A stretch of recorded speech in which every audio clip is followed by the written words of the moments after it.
चलिए sir, section A का हम लोग रेस्ट क्वेश्चन जो बचा हुआ था, क्वेश्चन नंबर 15 से देखते हैं क्या कहता है। कह रहा है कि the difference of the areas of A minor sector, ठीक है, ऑफ एन एंगल 120 डिग्री। ये आपका सर्कल हो गया, इसमें ये रेडियस है, इसका जो एंगल हो गया सर थीटा 1 मान लेते हैं 120 डिग्री, थीटा 1 120 डिग्री कह रहा है। And its corresponding major sector, ये तो आपका जो है सो माइनर सेक्टर हो गया, ध्यान दीजिएगा। ये जो पोर्शन आ रहा है, ये कौन सा सेक्टर आ रहा है? माइनर सेक्टर आ रहा है, माइनर सेक्टर।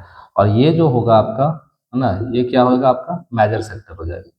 ये हो जाएगा आपका मेजर सेक्टर, ठीक है ना। इसको हम लोग लेंगे एंगल थीटा 2। तो ये थीटा 2 मेजर सेक्टर का थीटा 2 कितना हो जाएगा? टोटल जो है सेंटर पे बनता है 360 का, तो 360 में आप 120 माइनस कर दो, तो ये हो जाएगा 0, 6 में 2 गया तो 4, 3 में 1 गया तो 240 डिग्री। क्लियर है? करा of a circle of radius 21 centimetre, इसका जो रेडियस दिया हुआ है आर बराबर 21 सेंटीमीटर, ठीक है। तो कह रहा है कि दोनों का डिफरेंस क्या होगा? द डिफरेंस ऑफ, है ना, एरियाज ऑफ माइनर सेक्टर इतना and corresponding of major sector, लिखेंगे डिफरेंस अकॉर्डिंग टू क्वेश्चन, है ना, अकॉर्डिंग टू क्वेश्चन, है ना। डिफरेंस हमको बनाना है सर, डिफरेंस फाइंड करना है, तो डिफरेंस क्या होगा?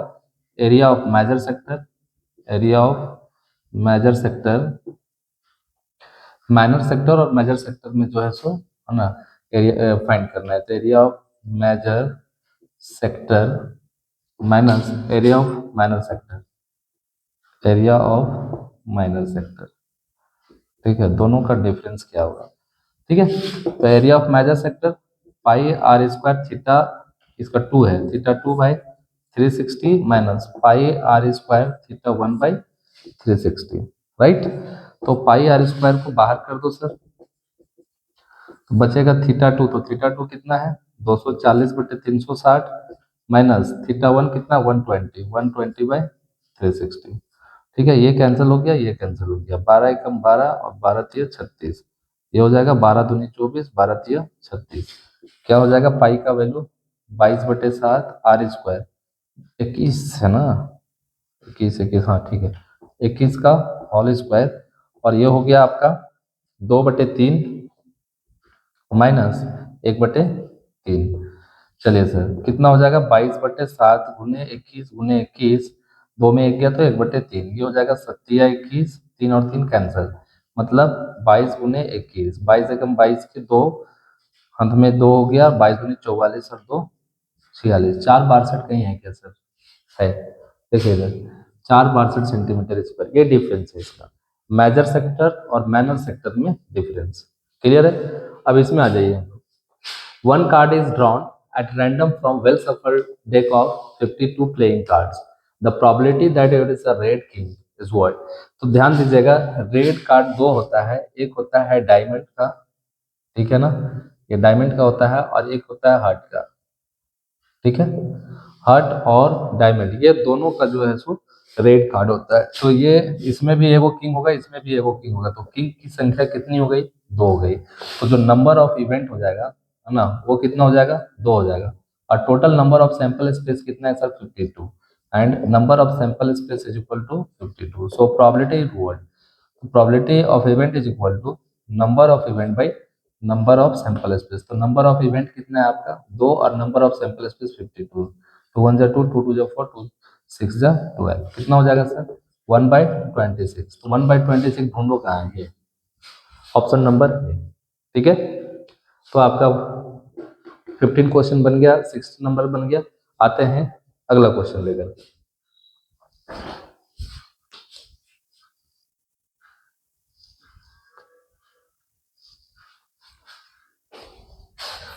चलिए सर, देखते हैं क्वेश्चन नंबर 17 क्या कहता है। कह रहा है कि a girl calculate that the probability of her winning the first prize in a lottery 0.08। Probability क्या है सर? 0.08, ठीक है। इफ 6000 टिकट्स आर सोल्ड, अगर टोटल जो टिकट है वो 6000 टिकट्स बेचा गया, मतलब नंबर ऑफ सैंपल स्पेस कितना हो गया? 6000। How many tickets has she bought, तो कितना टिकट वो खरीदी है ना। Let tickets has she bought, है ना, हाउ मेनी कितना, तो टिकट्स, है ना, has she bought is equal to x, ठीक है ना।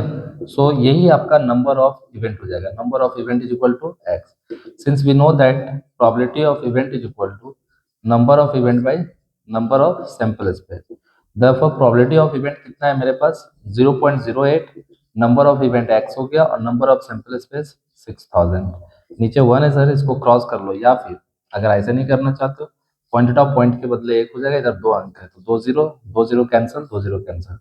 This implies 8 is equal to x by 60, इसके नीचे वन है तो क्रॉस कर लो, तो x इज इक्वल टू 8 छक 48, 480। मतलब टोटल जो टिकट खरीदे गए वो ना, लॉटरी को फर्स्ट प्राइज आने का अगर खरीदना चाहेगी तो कितना खरीदना पड़ेगा उसको, 480 टिकट, ठीक है।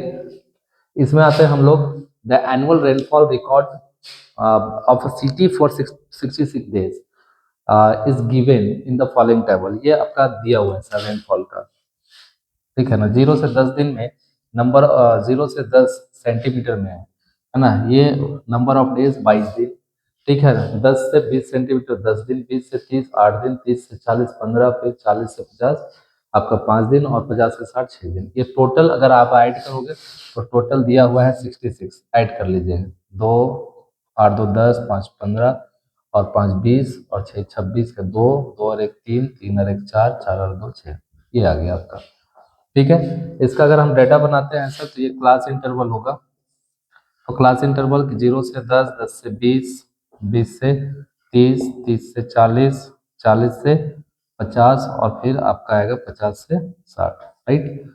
ये क्लास इंटरवल हो गया। नंबर ऑफ डेज, ये फ्रीक्वेंसी दिया हुआ है, घट बढ़ रहा है, 22 के बाद 10 के बाद या 8, फिर 15 बढ़ गया फिर घट गया, तो इसको हम लोग फ्रीक्वेंसी मानते हैं। एफ आई कितना हो जाएगा आपके पास, 22 हो गया, 10 हो गया, 8 हो गया, और फिर आपका 15 हो गया, फिर 5 हो गया, और फिर आपका 6 हो गया, तो जो टोटल समेसन एफ आई हो गया वो कितना हो गया आपका 66 हो गया।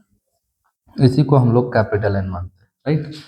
अब हम लोग आते हैं सी एफ पे, क्योंकि हमको फाइंड करना है the difference of upper limits of model and median classes, ठीक है। तो पहले मॉडल क्लास हम लोग फाइंड करेंगे, फिर मीडियन क्लास फाइंड करेंगे। तो मीडियन क्लास फाइंड करने के लिए सबसे पहले आपको cumulative frequency C F find करना पड़ेगा। तो इसके लिए क्या होगा सर, 22 को वैसे रख दो, इसको जोड़ो, 22 और 10 32, 32 8 40, 40 और 15 55, और ये हो जाएगा 60, और ये हो जाएगा आपका 66, ये मिलना चाहिए, ठीक है। ये क्या होना चाहिए सर, मिलना चाहिए। अब मॉडल क्लास की बात करेंगे हम लोग, है ना, मॉडल क्लास। तो मॉडल क्लास में अगर हम लोग चले जाएंगे तो मॉडल क्लास में सबसे बड़ा फ्रीक्वेंसी देखेंगे तो ये हो गया आपका सबसे बड़ा फ्रीक्वेंसी, जिसको हम लोग F1 मान सकते हैं। तो मॉडल क्लास का जो आपका क्लास आएगा वो क्या होगा, 0 से 10। तो मॉडल क्लास का इंस्टू कितना हो जाएगा, 0 से 10। इसका अपर लिमिट क्या हो जाएगा, अपर लिमिट, इसका अपर लिमिट हो जाएगा 10, ये लोअर लिमिट हो गया, ये अपर लिमिट हो गया। अब मीडियन क्लास की बात करेंगे तो n इज इक्वल टू 66 है, तो आप n/2 फाइंड कर लो, तो 66/2 मतलब 33। अब 33 कम्युलेटिव फ्रीक्वेंसी में कौन देगा आपको, ये देगा, ये देगा आपको 33, ठीक है ना, यही दे सकता है आपको 33। तो इसके सामने वाला आपका जो है सो फ्रीक्वेंसी हो जाता है f हो जाता है, और इसके ऊपर वाला CF कहलाता है। तो जो मीडियन क्लास होगा वो क्या हो जाएगा, 20 से 30, है ना। So and median class is equal to 20 से 30। इसमें क्या है आपका अपर लिमिट कितना है, 30 है ना। So upper limit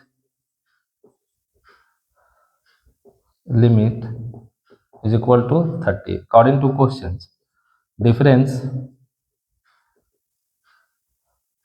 is equal to 30 minus 10 is equal to 20। अब देखो सर 20 कहीं पे है, ये है आंसर, ठीक है।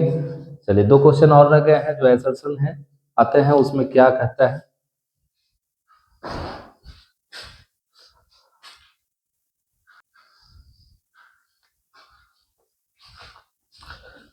चलिए सेक्शन ए में जितने भी एमसीक्यू क्वेश्चन है उसके लास्ट ये दो एसर्शन आपको पूछेंगे लास्ट के, इसको समझना है सब, बहुत सिर्फ थ्योरी दिया हुआ रहता है, थोड़ा सा जो है सो कॉन्सेप्ट है, इसमें कॉन्सेप्चुअल चीजें हैं, एसर्शन क्या कर रहा है, इन द गिवन फिगर, ये आपका फिगर दिया हुआ है, ठीक है, इस टाइप का, क्लियर है। ये कह रहा है कि स्फीयर इज इंस्क्राइब्ड, एक स्फीयर है, इसके अंदर है इन सिलेंडर, इस सिलेंडर के अंदर the surface area of the sphere is not equal to the curve surface area of the cylinder.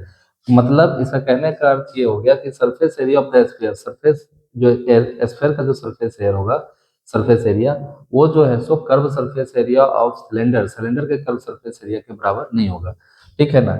मतलब ये जो होगा पूरे स्फीयर का, वो स्फीयर का क्या होता है, सरफेस एरिया है ना, स्फीयर का होता है आपका 4 पाई r स्क्वायर, और सिलेंडर का जो है सो सी एस ए होता है, C S A of cylinder, ठीक है ना, कर्व सरफेस एरिया सिलेंडर, ये होता है 2 पाई r h, ठीक है ना, ये नहीं है, ठीक है। ये एसर्शन बोला सर, रीजन कह रहा है surface area of sphere is 4 pi r square, ये तो होता है 4 पाई r स्क्वायर, लेकिन ये आपके सिलेंडर के बराबर है या नहीं, ये बताना बोलना है आपको, जानना है।